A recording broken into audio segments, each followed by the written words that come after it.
এই কলিঙ্গপতি দণ্ডবক্করারে অমান্য করি কৃষ্ণর নাম করিস উচ্চারণ। এই মূর্খ, এই কলিঙ্গপতি দণ্ডবক্করারে অমান্য করি কিয়তই হই রাখাল কৃষ্ণর নাম করিস উচ্চারণ। কৃষ্ণর নাম যদি নকৰো উচ্চাৰণ ব্যৰ্থ হ'ব মোৰ আত্মা। আত্মাৰ অবিহনে জানো দেহৰ অস্তিত্ব থাকিব লাগিব। এই সংসাৰত যিজনে কৃষ্ণৰ গুণৰ নাম কীৰ্তন নকৰে তেওঁ জীয়াই থকাই গতিকে মহাৰাজ আপুনিও কৃষ্ণৰ নাম কৰক উচ্চাৰণ।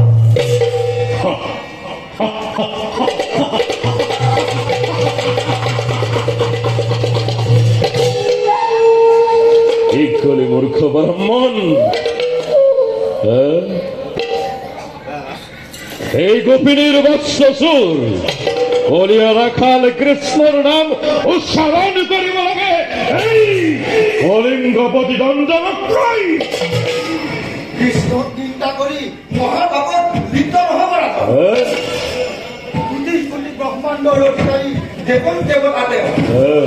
গতিকে মহাৰাজ কৰিছো অনুৰোধ অগ্নি ভাৱ ত্যাগ কৰি প্ৰভু কৃষ্ণৰ চৰণত লগ কৰক।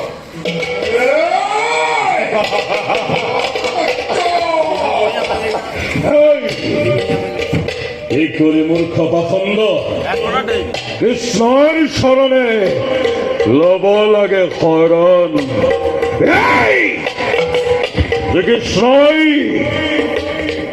কৃষ্ণই নিজর ভক্ত কন্যাকে স্বয়ম্বরের স্থলের পরাই করেছিল হরণ। কৃষ্ণই রাজ্যর উপর হাতে নিজ মতুলকু করেছিল হত্যা। সেই কৃষ্ণর শরণে লব লাগে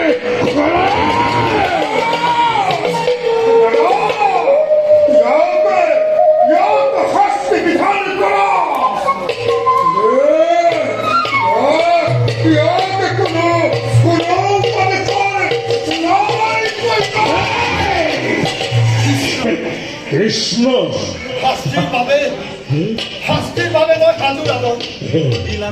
শৰীৰৰ বৈদিক যন্ত্ৰণাৰ ভয়ত কাতৰ হৈও কৃষ্ণৰ নাম নকৰো পৰীক্ষা। কাৰণ কেনেই সমস্ত জগতৰ অসহ্য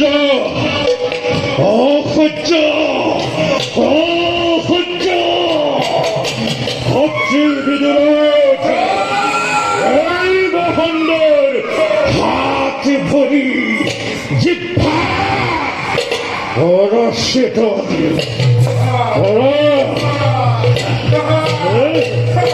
কৃষ্ণ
বসন্ত মোৰ সন্মুখৰ পৰা